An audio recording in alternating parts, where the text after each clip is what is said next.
नमस्कार। आज हम कक्षा 7 गणित प्रश्नावली 1.2 हल करेंगे। इससे पूर्व हमने 1.1 पढ़ चुके हैं। आइए प्रश्न क्रमांक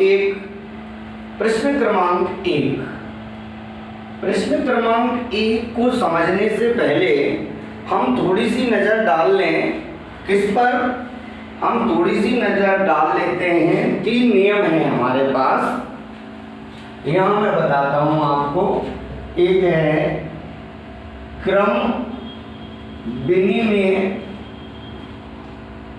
नियम। क्रम विनिमय नियम को अंग्रेजी में कहते हैं कम्यूटेटिव लॉ। ये कहता है कि यदि a कोई संख्या है उसको b में जोड़ दें तो वह बराबर होगी b कोई संख्या है a में जोड़ दें।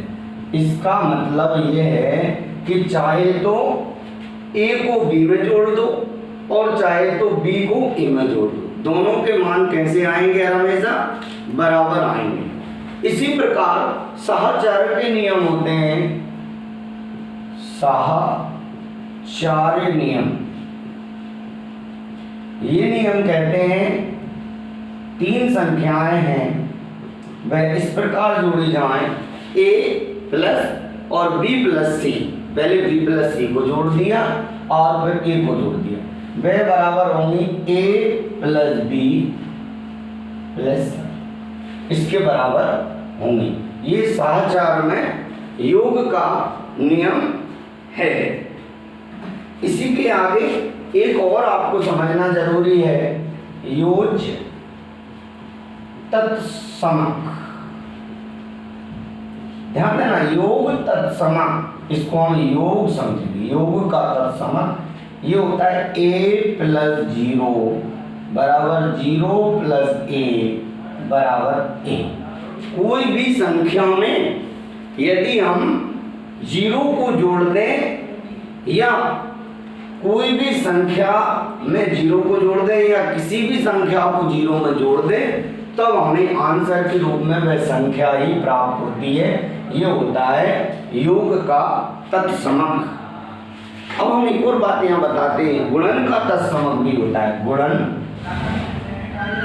तत्समक, गुणन का तत्समक जो है वह होता है a गुणा 1 बराबर 1 गुणा a और बराबर a। यानी जो संख्या है वह संख्या रहना चाहिए। ठीक है, चलिए ये नियम आपने समझ लिए, ये आप अलग से नोट कीजिएगा, ये विशेष है नोट करने में। क्रम विनिमय नियम, साहचर्य नियम, योज्य तत्समक और गुणन तत्समक। अब आते हैं हम एक्सरसाइज पे। प्रश्न क्रमांक 1 कहता है ऐसा पूर्णांक युग्म लिखिए, ऐसा पूर्णांक युग्म लिखिए जिसका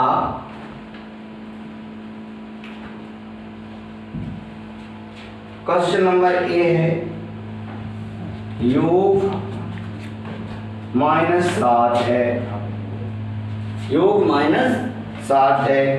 इसी में b में पूछ रहा है अंतर -10 है, c योग 0। कोई भी संख्याएं ऐसे पूर्णांक जिनमें ऐसा पूर्णांक युग्म लिखना है जिसका योग -7 हो, अंतर -10 हो और योग 0 हो। ठीक है, अब हम देखो आप करके बताते हैं, आप इसको हल करेंगे। ए नंबर को हम हल कर रहे हैं ए। ठीक, क्या करना है? योग ऐसी 2 संख्याएं दिमाग में लेनी है, हमें लिखना है कि उनको जोड़ने पर कितना आ जाए? -7 आ जाए। कितना आ जाए? -7 आ जाए। कैसे आएगा? मान लो हम देख लेते हैं कि 10 और 7, 10 और 10 और 3। यदि हम 10 में से 3 को घटा दें तो कितना आएगा 7। लेकिन हमें चाहिए क्या है माइनस का 7, तो हमें बड़ी संख्या को माइनस लेना पड़ेगी। हम लिखेंगे अतः वह पूर्णांक -10 व 3 होंगे। ठीक, कैसे होंगे? -10 व 3 होंगे। कैसे होंगे चेक कर लेते हैं। आप आइए यहाँ चेक करते हैं इसको अपन, यहाँ लिख लो चाहो तो चेक कर रहे हैं अपन। -10 + 3 बराबर -7। ठीक, युग्म लिखना था, ये युग्म हो गया -10 और 3। ये चेक कर लिया हमने इस प्रकार से। ठीक, आप समझ पा रहे हैं? अब मैं अगला देखता हूं इसका हल। अब योग -7 है, अब अंतर -10 है। अब ऐसी दो संख्याएं देखना है जिसका अंतर कैसा हो -10 हो। अब -10 अंतर हो तो बताइए अंतर यानी घटाने पर या जोड़ने पर ध्यान देना। ठीक है, हम समझते हैं। हमने लिखा कौन कौन सी संख्या है -6 और 4। ठीक, हमें -10 चाहिए और अंतर कह रहा है। हम इसको चेक कर लेते हैं। उदाहरण लिख लो, उदाहरण करके देख लो। उदाहरण देखो, हमने किया -6, वो अंतर करना है मतलब -4 बराबर कितना होगा -10। देखो ये -10 क्या लाना था -10, यहाँ पे क्या लाना था -7। आप समझ पा रहे हैं? इसी का अगला योग कैसा हो 0 हो। योग 0 हो उसके लिए हम देखो हल देखते हैं। हम ले लें -3 और -3 और 1 + 3। दोनों कोई भी संख्या ले सकते हैं, बस दोनों को जोड़ें तो कितना आना चाहिए 0 आना चाहिए। ये उसको भी उदाहरण अपन ले लें। उदाहरण -3 + 3 बराबर 0।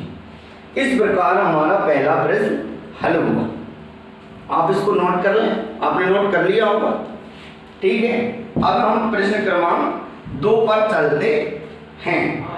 अब प्रश्न क्रमांक 2 यही लिखते हैं। प्रश्न क्रमांक 2 का पहला ये जो सवाल है, आप एनसीईआरटी की जो बुक चल रही है वो बुक ले सकते हैं। ये आपको दिख रहा है प्रश्नावली 1.2। हमने पहला सवाल हल कर लिया, अब हम दूसरा सवाल कर रहे हैं। अभी कह रहे हैं एक ऐसा ऋणात्मक पूर्णांक युग्म लिखिए जिसका अंतर -8 हो। ऐसा कोई भी क्या लिखना है, ऐसा ऋणात्मक पूर्णांक युग्म लिखिए जिसका अंतर -8 हो। ये बुक दिख रही है आपको? ठीक, एक ऐसा ऋणात्मक पूर्णांक लिखिए, मैं आपको लिख देता हूं। एक ऐसा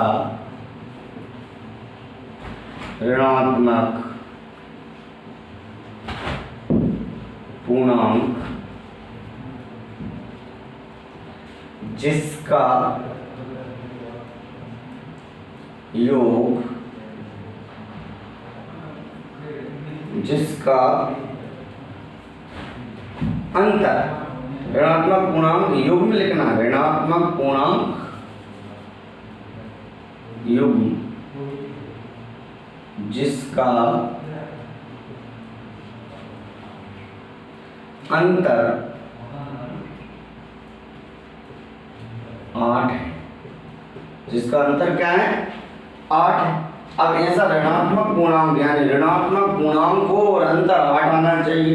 इस प्रकार से हमें कौन सी दो संख्याएं लिखनी, ठीक है साहब, लिख देंगे और जोड़ना है।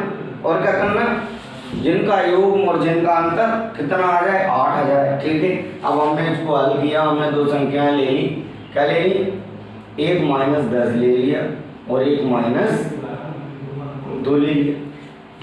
एक समझ पा रहे हैं? अब ऋणात्मक पूर्णांक जिसका अंतर आना चाहिए। देखो -2, पहले इसको ऐसे लिख दो -2 और -10, ऋणात्मक है दोनों। -2 और माइनस किया और माइनस का 10 था। ठीक,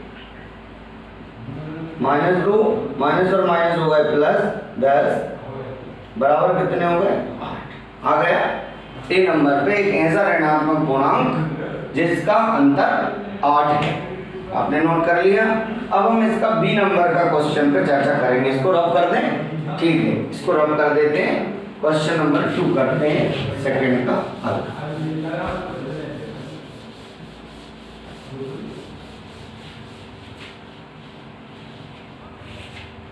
अब हम प्रश्न क्रमांक 2 का बी वाला पार्ट करते हैं। बी वाला पार्ट है एक ऐसा ऋणात्मक पूर्णांक और एक धनात्मक पूर्णांक जिसका योग -5। लिखना एक ऋणात्मक पूर्णांक और एक धनात्मक पूर्णांक लिखना है जिनका योग -5। समझ में आ रहा है आपको? ठीक, आगे चलते हैं। क्वेश्चन नंबर बी को मैं आंसर बता दो, यहाँ से आप क्वेश्चन लिख लेंगे, अपने पास बुक होगी तो बुक से देख लेंगे। एक ऋणात्मक पूर्णांक और एक धनात्मक पूर्णांक लिखिए जिनका योग -5। मैं हल कर रहा हूँ।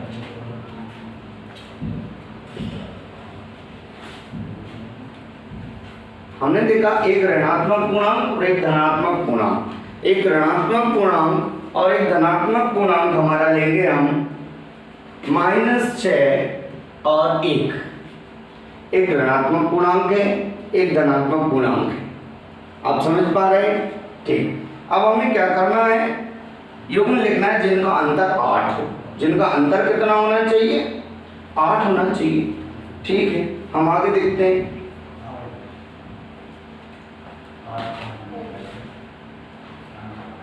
जिनका योग, सॉरी दूसरा कर रहे हैं, एक ऋणात्मक पूर्णांक और एक धनात्मक पूर्णांक जिनका योग -5। कितना हो? -5। ठीक है, हम -6 + 1 बराबर कितना हो गया? -5 आ गया। मैं लिख ही देता हूं क्वेश्चन, आप लोग कंफ्यूज ना हो। एक ऋणात्मक पूर्णांक और एक धनात्मक पूर्णांक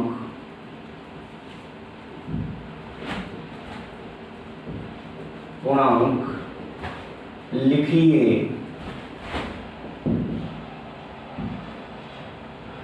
जिसका योग -5। देखो, दो संख्याएं ले ली हमने, कोई एक धन है एक ऋण है, एक प्लस में एक माइनस में, दोनों का योग करना है, दोनों को जोड़ दिया और जोड़ करके देखा तो -5, ये हमारा उत्तर हमें प्राप्त हो गया। अगला हम देखते हैं इसका सी। एक ऋणात्मक पूर्णांक और एक धनात्मक पूर्णांक लेना है जिनका अंतर -3 हो। जिनका अंतर अभी कितना था? योग था। अब हमें क्या करना है? अंतर करना है। और जब हम अंतर करेंगे तो देखिएगा -3 हमें लाना है। हमने ले लिया -1 और 2। कौन सी संख्याएं ले ली? -1 और 2। अब हम अंतर लाना है। आइए हम इसे सॉल्व कर लेते हैं। -1 और -2 क्या करना था? अंतर करना था। क्या आ गया? -3। क्या लाना था? -3। ये दोनों संख्याएं ली और हमारा -3 आंसर आ गया। अब क्वेश्चन नंबर है 3, ये आप नोट कर लें। क्वेश्चन नंबर 3 जब तक पढ़ते हैं, किसी प्रश्नोत्तरी के 3 उत्तरोत्तर चक्करों में, कोई प्रश्नोत्तरी वाद विवाद प्रतियोगिता चल रही है और उसमें 3 चक्करों में टीम ए द्वारा प्राप्त किए गए अंक -40, 10 और 0। इसको मैं रब करता हूं। ओके, आपने नोट कर लिया। क्वेश्चन नंबर 3, क्वेश्चन नंबर, ये भी आपने नोट कर लिए होंगे। अब उन्हें जगह मिल जाएगी थोड़ी सी अगला सवाल करने के लिए। क्वेश्चन नंबर 3, क्वेश्चन नंबर 3 हम करेंगे। कोई भी प्रश्नोत्तरी के 3, यहां देख लीजिएगा, आप अच्छे से दिख रहा है, ये देखिएगा, बुक आप ले लेंगे तो दिक्कत नहीं है। किसी प्रश्नोत्तरी के 3 उत्तरोत्तर चक्करों में टीम ए द्वारा प्राप्त किए गए -40, 10 और 0 और बी द्वारा ये, यानी यहाँ मैं हल कर रहा हूँ डायरेक्ट। ओके, ठीक है, मैंने हल किया। टीम ए द्वारा प्राप्त टीम ए द्वारा प्राप्त अंक -40, 10 और 0। ठीक है। अब टीम बी द्वारा, यहां लिखेंगे टीम बी द्वारा प्राप्त अंक, बी द्वारा प्राप्त अंक हो गए हमारे 10, 0, -40। ठीक, ये कह रहे हैं किस टीम ने अधिक अंक प्राप्त किया था। हम कह सकते हैं गुणांकों को किस क्रम में जोड़ा जाता है। हम कुछ मत करो, ए के योग कर लो और डी का योग कर लो। ओके, अब यहां लिखेंगे टीम ए के अंकों का योग कर लो बराबर -40 + 10 + 0 बराबर कितना है? 0 का कोई रूल है नहीं। -40 में से 10 घटेंगे, एक प्लस का एक माइनस का एक क्या होगा? घटेंगे। और जब घटेंगे तो क्या हो जाएगा? -30 बचेगी। ठीक, समझ पा रहे हैं? आगे बढ़ते हैं। टीम बी के अंकों का योग 10 + 0 -40 बराबर, यदि आप अच्छे से देखेंगे तो सेम दिख रहा है, ऊपर का और नीचे का एक सा दिख रहा है। समझ पा रहे हैं? ये -40, ये 10 जब घटाएंगे तो ये -30, दोनों के अंक कैसे हो गए? समान हो गए। हम लिख देंगे अतः दोनों टीमों के अंक समान होंगे, अर्थात -30 बराबर -30। ये हमारा क्वेश्चन नंबर 3 कंप्लीट हो गया है। अब हम क्वेश्चन नंबर, और हाँ भी लिख सकते हैं, इसमें हाँ भी आंसर आएगा। अब आप देखना यहाँ पे क्वेश्चन नंबर 4 दिख रहा है। क्वेश्चन नंबर 4 आपको मैं इस पे लिख के, इसमें कुछ नहीं करना, इसमें हमें बराबर करना है। क्या करना है? दोनों पक्षों को बराबर करना है, दोनों को सत्य बताना है।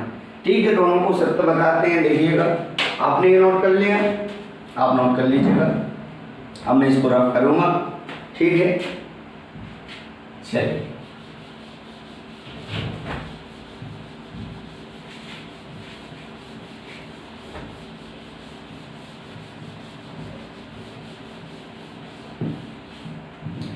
इस एक्सरसाइज का चौथा और अंतिम प्रश्न। ठीक है, पहला लिखा है इन्होंने, पहले ये लिखा है वो मैं बताता हूँ। -5 ब्रैकेट में प्लस -8 बराबर -8 प्लस, और ब्रैकेट में ये खाली स्थान लिखा है। ठीक, ओके। फिर दूसरा है -53 प्लस खाली स्थान बराबर -53। तीसरा है 17 प्लस खाली स्थान बराबर 0। चौथा है 13 प्लस -12 प्लस, बड़ा ब्रैकेट लगाएंगे, खाली ब्रैकेट बराबर 13 प्लस -12, और यहाँ पे बड़ा ब्रैकेट लगा के प्लस -7। ओके, कुछ नहीं किया है, अभी सिर्फ प्रश्न उतारा है। आपके पास पुस्तक होगी तो उसमें ये सब लिखा है। अब हम कुछ करने वाले हैं। ये 5 भाई यहाँ रोमन में लिखा है, इसमें रोमन में लिखा है, मैंने अपने हिंदू अरेबिक में आपको समझा रहा हूँ। 4, आपको कंफ्यूजन तो नहीं हो रहा है? रोमन हिंदू अरेबिक की हमने इससे पहले की वीडियो बनाई है, उसको आप देख सकते हैं। बेसिक संख्याओं के विषय में जानकारी बताई है। प्लस 15 प्लस -3 बराबर -4 प्लस 15 प्लस डैश। अब हमें ये डैश डैश है, इसको दोनों पक्षों को बराबर करना है। ठीक उसी प्रकार जैसे हमारे एक ये हाथ होता है, एक ये हाथ होता है। दोनों बराबर होते हैं, ऐसे ही हमें यहाँ बराबर बताना है। अब आप ये देखो इन दोनों में यहाँ क्या है, एक -5 है, एक -8 है। अब ये -8 तो यहाँ ऑलरेडी लिखा है, क्या नहीं लिखा, -5 उठा के ले जाओ वैसे, ये -5 ले लो और कोई परेशानी है, सही हो गया। यहाँ पे -53 लिखा है और ये -53 ही लाना है। अभी मैंने आपको यहाँ योग का तत्समक बताया था जी, उसमें क्या था, किसी संख्याओं में 0 जोड़ दो तो वही संख्या आ जाती है, तो हमें वही संख्या चाहिए तो क्या कर दो, 0 जोड़ दो। ओके, समझ पा रहे हैं, ये हमारा ये आ गया, यहाँ पे आ जाएगा। अब 17 में हमें क्या चीज जोड़ना है कि 0 आ जाए, तो उसी का ऋणात्मक पूर्णांक जोड़ दो तो 0 आ जाता है। कोई संख्या दी है उसमें क्या करो, ऋणात्मक पूर्णांक उसको जोड़ दो, किसका ऋणात्मक पूर्णांक जोड़ दिया, 17 में -17 जोड़ोगे तो क्या आ जाएगा, ऋणात्मक पूर्णांक। अब यह देखो चौथा 13 यहाँ लिखा है, -12 यहाँ लिखा है, क्या नहीं है जो यहाँ पे इसे ले आओ, यहाँ -7 ये हो गया, ठीक। अब अगला इसमें क्या नहीं है, -4 है, 15 है, -3 नहीं है तो -3 लिख दो, ठीक। इस प्रकार से कक्षा 7 गणित में अध्याय 1 का 1.2 पूरा हुआ। धन्यवाद।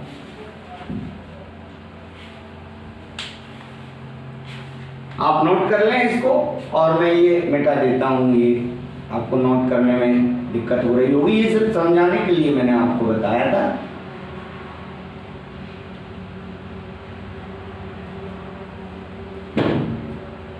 ये मैं मिटा देता हूँ।